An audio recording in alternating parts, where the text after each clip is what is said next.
Hello everyone. इस video में मैं आपको CSIR नेट मैथमेटिक्स जो अभी 26 नवंबर को हुआ था उसके पार्ट के कुछ क्वेश्चंस बताने जा रही हूँ। क्वेश्चंस में थोड़ी बहुत मिस्टेक हो सकती है। अगर आपको कुछ समझ ना आए तो आप प्लीज़ मुझे कमेंट सेक्शन पे ज़रूर लिख के बताइएगा और मेरी वीडियो को लाइक करना मत भूलिएगा अगर आपको पसंद आए। Question number 1 is for a particular infection the number of active cases and recovered cases are given. कोई इन्फेक्शन था पर्टिकुलर, उसमें एक्टिव एंड रिकवर्ड केसेस दिए गए हैं। If they follow the same linear pattern find the day in which the number of recovered is twice the number of affected. तो हमें बताना है कि वो अगर इसी तरह का पैटर्न फॉलो होता रहा तो हमें बताना है कि कितने नंबर ऑफ डेज बाद नंबर ऑफ रिकवर्ड जो होंगे वो 2 टाइम्स होंगे नंबर ऑफ एक्टिव केसेस के। इधर एक्टिव आना था, नॉट अफेक्टेड, मींस अफेक्टेड भी ठीक है, एक्टिव भी ठीक है। यहाँ पर हमें डेज दिया है। 0 डेज पे हमारे पास 990 एक्टिव केस थे और रिकवर्ड हुए 760। फर्स्ट डे में 1000, इसी तरह से आगे। अगर हम इस डे को हटा दें और इसी डे से देखें तो यहाँ पर एक पैटर्न फॉलो हो रहा है, वो AP वाली जो है एक सीरीज फॉलो हो रही है। डे वाले केस में अगर AP वाली डेज के केस में अगर AP सीरीज को फॉलो करते हुए देखें तो A plus n-1 into D का जो फॉर्मूला होगा वो किस तरह से बनेगा। A की जगह फर्स्ट डे प्लस n-1 और डिफरेंस आ रहा है हमारे पास 3 का। फिर अगर हम एक्टिव केस की बात देखें तो यहाँ पे जो डिफरेंस है वो 30 का डिफरेंस है यहाँ हर इस केस में। यानी कि इसमें A की जगह आएगा 1000 प्लस n-1 इंटू डी की जगह आएगा 30। n जो है वो यहाँ पर नंबर ऑफ डेज आएंगे कि कितने दिनों के बाद जो है वह हमारे पास ये वाली रिकवर्ड केसेस जो होंगे वो 2 टाइम्स हो जाएंगे एक्टिव केसेस के। रिकवर्ड केसेस के लिए आएगा यहाँ पे 800 प्लस n-1 इंटू 120। 120 कैसे आए, क्योंकि इनके बीच का जो डिफरेंस है वो 120 है। अब यहाँ पे जो कंडीशन लगाई गई है वो क्या लगाई गई है, वो हमें बताई गई है कि जो रिकवर्ड केसेस हैं वो 2 टाइम्स हो जाएंगे एक्टिव केसेस के। यानी कि ये हमारे रिकवर्ड केसेस आए थे, ये हमारे एक्टिव केसेस है। यानी कि जो हमारे रिकवर्ड केसेस है n-1 इंटू 120 वो इक्वल हो जाएंगे 2 टाइम्स 1000 प्लस n-1 इंटू 30 के। हमें इस चीज़ की वैल्यू निकालनी है। यहाँ से हमें किस चीज़ की वैल्यू निकालनी है, इनकी। हमें नंबर ऑफ डेज बताने हैं कि कितने नंबर ऑफ डेज में ये वैल्यूज जो हैं वो इक्वल हो जाएगी। और नंबर ऑफ डेज की वैल्यू बताने के लिए हमारे पास यहाँ पर n-1 की हमें ज़रूरत है। तो हम इस वाली क्वेश्चन से n-1 की वैल्यू निकाल के इसमें पुट कर देंगे और यहाँ से नंबर ऑफ डेज की हमारे पास आंसर आ जाएगा। तो 800 plus 120 n-1 is equal to 2000 plus n-1 into 60 आ जाएगा। ये 2000 यहीं रहने देते हैं, इसको यहाँ ले जाते हैं, इसको यहाँ ले आते हैं। तो यहाँ से आ जाएगा 1200 इज इक्वल टू 60 n-1। यहाँ से n-1 की जो वैल्यू आ जाएगी वो 20 आ जाएगी। अब ये n-1 की वैल्यू डालेंगे हम नंबर ऑफ डेज। हमें नंबर ऑफ डेज बताने, देखिए कितने नंबर ऑफ डेज के बाद ये जो है 2 टाइम्स हो जाएंगे। यहाँ से नंबर ऑफ डेज की वैल्यू आ जाएगी 1 प्लस n-1 की वैल्यू आई थी 2 into 20 into 30 which is equal to 61। यानी कि 61 डेज के बाद जो ये वाली वैल्यू है, जो रिकवर्ड केसेस हैं वो 2 टाइम्स हो जाएंगे इसके। यानी कि अगर ये x आ रहे हैं तो ये 2x हो जाएंगे। बस यहाँ पर क्वेश्चन नंबर 2 है distance between 2 parallel lines. Sorry, ये वाला क्वेश्चन थोड़ा गलत है, मैंने इसको आगे लिखा है अच्छे से। ये क्वेश्चन है शॉर्टेस्ट डिस्टेंस बिटवीन 2 लाइंस। दो जो हैं वो लाइंस पैरेलल लाइंस है। Shortest distance between parallel lines दिया है हमें। इन 2 पैरेलल लाइंस के बीच का शॉर्टेस्ट डिस्टेंस हमें निकाल के बताने को पूछा गया है। तो जो शॉर्टेस्ट डिस्टेंस होता है उसका हमारे पास फॉर्मूला होता है और उस फॉर्मूले से ये बहुत इजीली निकल जाए। और वो फॉर्मूला क्या होता है, तो यहाँ पे मैं लिख देती हूँ शॉर्टेस्ट डिस्टेंस का जो फॉर्मूला होता है C2 minus C1 upon under root m² plus 1। यहाँ पर जो m है ये हमारे पास स्लोप आएगी और C1 एंड C2 जो है वो इन दोनों लाइन के इंटरसेप्ट आएंगे। अब जब दो लाइन पैरेलल होती हैं तो दोनों के स्लोप इक्वल होते हैं, ये हमें पता है। तो हम इस लाइन का स्लोप निकाल देते हैं, इस लाइन का हमें इजीली मिल जाएगा। सो हमें पता है इक्वेशन ऑफ लाइन होती है y equal to mx plus c। हमें m की ही वैल्यू निकालनी है यहाँ से और जो m की वैल्यू कैसे निकालते हैं हम, y2 minus y1 upon x2 minus x1 formula से। इधर इस वाले पॉइंट का जो वैल्यू है वो है 2,0, इस वाले पॉइंट की वैल्यू है 0,-2। यहाँ से हम इसको x1 y1 ले लेते हैं, इसको x2 y2 ले लेते हैं। अब जस्ट वैल्यू डालते हैं तो यहाँ से आएगा -2 -0 upon 0 minus x2 minus x1। सो m की वैल्यू जो इधर से आई वो आएगी हमारे पास 1। सो यहाँ से हमारे पास m की वैल्यू जो आई वो आई 1। यहाँ से y2 माइनस y1 करने के बाद y2 की वैल्यू -2 थी, -0 किया और x2 की वैल्यू 0 थी, -2 कर दिया इधर। तो कैंसिल करने के बाद हमारे पास m की वैल्यू आ गई 1, यानी कि स्लोप की वैल्यू आ जाएगी 1। अब हमारे पास हमें क्या निकालना है, C1 एंड C2। जब कोई भी लाइन जो है वो ऑरिजिन से पास होते हुए जाती है तो इस लाइन का जो इंटरसेप्ट आएगा y इंटरसेप्ट, वो तो हमारे को पता है डायरेक्ट 0 हो जाता है, क्योंकि जब भी कोई लाइन ऑरिजिन से पास होते हुए जाती है तो इंटरसेप्ट जो होता है उसका वो 0 हो जाता है। सो इसका इंटरसेप्ट आ जाएगा 0। अब हमें इस वाली लाइन का इंटरसेप्ट निकालना है, वो कैसे निकालेंगे हम, इस वाली इक्वेशन से। सो यहाँ पे मैं आपको बता देती हूँ, y equal to mx plus c करके इक्वेशंस थी। m की वैल्यू 1 दी है, x प्लस c। अब इस इक्वेशन में ये दोनों पॉइंट्स आ रहे हैं, ये इसको सेटिस्फाई करने चाहिए, तो कुछ नहीं करते, अब इसकी वैल्यू यहाँ डाल देते हैं। तो यहाँ पर जब हमने x 0,2 डाली तो y की वैल्यू 0 आ रही है, x की वैल्यू 2 आ रही है, प्लस c। तो c की वैल्यू आ जाएगी -2। यहाँ से c की जो है वो वैल्यू आ गई। अब हम इस इक्वेशन में इसको पुट कर देते हैं। आप C1 0 लो, C2 0 लो, कोई फर्क नहीं पड़ता। सो यहाँ से शॉर्टेस्ट डिस्टेंस आ जाएगा -2 -1 अपॉन अंडर रूट 1² प्लस 1। सो यहाँ से सॉरी ये 0 था, C1 हमारे पास 0 आता क्योंकि y इंटरसेप्ट इस वाली लाइन का y इंटरसेप्ट 0 आ रहा है, दैट इज C, और इस वाली लाइन का y इंटरसेप्ट जो है वो -2 आ रहा है। तो हमने वो यहाँ पे वैल्यूज डाल दी है। तो यहाँ से मॉडुलस था, मॉड हटा के 2 ही आ जाएगा, अंडर रूट 2। तो यहाँ से आंसर आएगा इसका √2। तो इसका था ऑप्शन फर्स्ट, इसका आंसर था, यानी कि इसका आंसर जो था वो √2 इसका आंसर था। नेक्स्ट क्वेश्चन है, A and B can finish a task in 24 minute. यानी कि A और B किसी काम को 24 मिनट में करते हैं, B एंड C सेम काम को 28 मिनट में करते हैं, and C and A same काम को 30 मिनट में कंप्लीट करते हैं।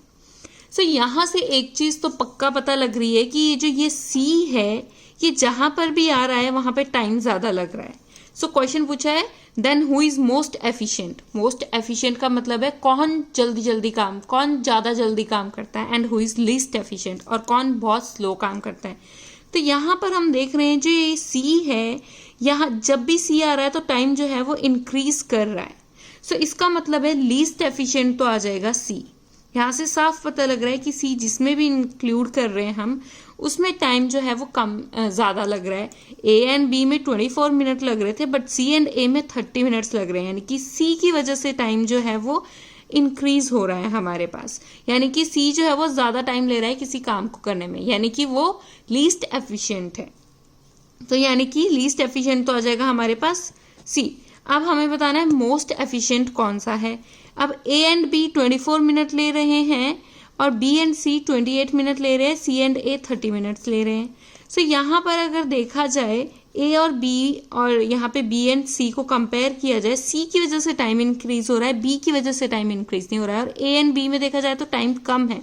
तो जो मोस्ट एफिशिएंट आएगा वो आएगा हमारे पास बी जो है वो मोस्ट एफिशिएंट आ जाएगा और जो सी है वो लीस्ट एफिशिएंट आएगा। इसको प्रॉपर सॉल्व करने की कोई ज़रूरत नहीं थी, ये डायरेक्ट इसी से ही सॉल्व हो जा रहा है। अगर हम इसमें टाइम को देखें तो सी जो है वो सबसे ज़्यादा टाइम ले रहा है, बी जो है वो सबसे कम टाइम लेगा और जो ए है वो बीच वाले में आएगा।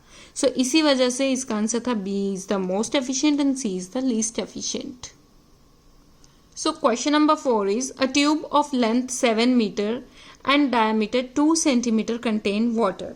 एक ट्यूब है जिसकी जो लेंथ है, यहाँ पे मैं आपको बता देती हूँ, ये हमारी ट्यूब है, इसकी जो लेंथ है वो 7 मीटर है, तो मीटर को सेंटीमीटर में कन्वर्ट करके तो 700 सेंटीमीटर आ जाएगा और इसका जो डायामीटर है वो 2 सेंटीमीटर है। इसके अंदर हमारा पूरा वाटर फिल्ड है। अब जो वॉल्यूम ऑफ, ये सिलेंडर टाइप दिख रही है, तो वॉल्यूम ऑफ सिलेंडर जो होता है वो होता है पाई आर स्क्वायर एच के इक्वल। सो पाई को एज इट इज रहने देते हैं, आर की वैल्यू 1 आ जाएगी और ये आ जाएगा 700, यानी कि 700 पाई सेंटीमीटर स्क्वायर जो है इसका हमारे पास वॉल्यूम आ जाएगा। अब उसने बोला है नेक्स्ट में the water is transfer towards cylindrical vessel. अब वाटर को फिर से सिलेंड्रिकल वेसल में ट्रांसफर किया है, जिसका जो बेस एरिया है ये एरिया दिया गया है 200, ये वाला एरिया 200 सेंटीमीटर स्क्वायर दिया है और हमें पता है बेस एरिया सिलेंडर में जो बेस होता है वो एक सर्कल के टाइप का होता है और एरिया जो होता है सर्कल का वो पाई आर स्क्वायर, यानी कि पाई आर स्क्वायर की वैल्यू दी है इतनी। What will be the water level in the vessel, तो हमें वाटर लेवल बताना है वेसल का। तो सपोज करो अगर यहाँ तक वो वाटर लेवल आता है वेसल का और ये हाइट h दे देते हैं हम, तो भी ये वॉल्यूम, ये सिलेंडर ही बनेगा। सो वाटर लेवल, तो वॉल्यूम जो ये वॉल्यूम होगा इतना, वो इसके वॉल्यूम के इक्वल आएगा, यानी कि पाई आर स्क्वायर h, अगर इसको h दे रहे हैं, इज इक्वल टू 700 पाई के इक्वल ही आएगा, क्योंकि हमें वाटर लेवल बताना है, यानी कि हमें हाइट की वैल्यू बतानी है कि कितना उसका लेवल है। अगर सपोज उसका लेवल h है तो h की जो वैल्यू आएगी वो आएगी 700 पाई अपॉन, और इस पाई आर स्क्वायर की जो वैल्यू थी वो 200 थी, तो अपॉन 200 आ जाएगा। और पाई की जो वैल्यू होती है वो होती है 22/7, सो यहाँ से कैंसिल करके 11 सेंटीमीटर, यानी कि यहाँ से लेके यहाँ तक का जो डिस्टेंस था वो 11 सेंटीमीटर था। सो इससे जब इसमें पानी डाला तो सपोज अगर वो यहाँ तक आ रहा है तो उसका हाइट हमने h ले लिया, तो ये भी सिलेंडर ही बन रहा है। सो हमें इसका जो वॉल्यूम होगा, इतने से सिलेंडर का जो वॉल्यूम होगा वो इसी के वॉल्यूम के इक्वल आएगा, क्योंकि जितना पानी, जितनी कैपेसिटी इसकी होगी उतनी यहाँ तक की इसकी कैपेसिटी होगी। सो इसका वॉल्यूम भी पाई आर स्क्वायर h ही होता है। इधर हमें h की वैल्यू निकालनी है, इधर h की वैल्यू दी थी, तो दोनों को इक्वल कर देंगे, वहां से हमारे पास h की वैल्यू आ जाएगी 11 centimetre. Next question number 5 is, हमें ये स्टार दिया गया है, इसमें हमें एंगल बताना है ABC एंगल। सो अगर हम इसको एक पेंटागन बना दें और ये स्टार जो है वो हर साइड इसकी इक्वल है, तो ये पेंटागन अगर बना दे तो ये रेगुलर पेंटागन बनेगा, और रेगुलर पेंटागन में ईच एंगल जो होता है, इंटीरियर एंगल वो जो होता है वो 108 डिग्री का होता है। अब ये वाला ट्राइंगल, ये ट्राइंगल और ये ट्राइंगल जो है वो इक्विलेटरल ट्राइंगल है, तो यहाँ सॉरी माय मिस्टेक, ये जो ये बड़ी वाली ट्रायंगल है और ये जो ये एंगल है, ये इन तीनों पार्ट्स को इक्वल डिवाइड में डिवाइड करेगा, यानी कि 3 इक्वल पार्ट्स में डिवाइड करेगा। सो जो ये एंगल आएगा वो आएगा 108/3, दैट इज 36 डिग्री। सो जो एंगल था ABC, ये आ रहा था हमारे पास 36 डिग्री। क्यों? क्योंकि जो एंगल है ये ट्राइसेक्ट करेगा इस वाले इन तीनों, ये जो दो लाइंस हैं ये इस एंगल को ट्राइसेक्ट कर रही है, मतलब 3 इक्वल भाग में डिवाइड कर रही है। सो 108/3 इज 36 डिग्री, तो एंगल ABC जो है वो 36 डिग्री था। क्वेश्चन नंबर 7 है, सम of the series 2, 4, 6 so on so forth 2n is divisible by n+1 n+1 and none। तो हमें ये हमारे पास ये इवन नंबर्स की सीरीज है, हमें बताना है ये किससे डिविजिबल होगी। सो अगर हम इसका सम बताना है किससे डिविजिबल होगा तो plus so on so for 2n कर देते हैं। इन सब में 2 कॉमन लेके तो अंदर बचेगा 1 + 2 + 3 so on so for n। ये सम ऑफ n नेचुरल नंबर है और हमें पता है सम ऑफ n नेचुरल नंबर होता है n × n+1/2। सो 2 से 2 कैंसिल आ जाएगा तो आंसर आएगा n × n+1। सो ये चीज जो है n से भी डिविजिबल है एंड n+1 से भी डिविजिबल है। सो इसका आंसर था ऑप्शन 3 इसका आंसर था। नेक्स्ट क्वेश्चन बहुत इजी था। f of x is equal to x + 1 whole raised to power 34 minus x + 1 raised to the power 33 + 5 then find f of 0। कुछ नहीं करना था, यानी कि x + 2 की जगह हमें 0 डालना है। तो x की वैल्यू यहाँ से -2 आनी थी, तो यानी कि अब हर जगह x की जगह -2 पुट कर देते हैं यहाँ पर। सो यहाँ से आ जाएगा -1 raised to the power 34 -1 raised to the power 33 + 5 आ जाएगा। तो ये तो आ जाएगा 1 - -1 + 5 which is equal to 7। So f of 0 की जो वैल्यू थी वो हमारे पास 7 इसका करेक्ट आंसर है। Question number 9 is if 2 students share 1 pencil, 3 students share an eraser and 4 students share a ruler, then what will be the number of students in the class if total number of pencil, eraser, rulers are 65। यानी कि pencil plus eraser plus ruler जो है वो 65 है। एक pencil जो है वो 3 स्टूडेंट शेयर कर रहे हैं, तो एक स्टूडेंट कितनी पेंसिल शेयर करेगा? 1/3 पेंसिल। सो अगर हम यहाँ पर टोटल स्टूडेंट लिख दें कि सपोज टोटल जो स्टूडेंट्स जो हैं वो x है और एक पेंसिल शेयर कर रहे 3 स्टूडेंट, 1 पेंसिल लिख लेती हूँ इधर, तो 1 स्टूडेंट शेयर कर रहा है 1/3 पेंसिल, तो x स्टूडेंट शेयर करेगा x/3, यानी कि x/3 plus x/2 2 student share कर रहे हैं 1 पेंसिल, तो यहाँ पे 1/2 आना था। 3 स्टूडेंट शेयर कर रहे हैं इरेजर, अगर 3 स्टूडेंट एक इरेजर शेयर कर रहे हैं तो x student x/3 eraser share करेंगे plus x/4 is equal to आ जाएगा ये 65 के। अब इसका एलसीएम ले लेते हैं, तो एलसीएम आएगा इनका 12।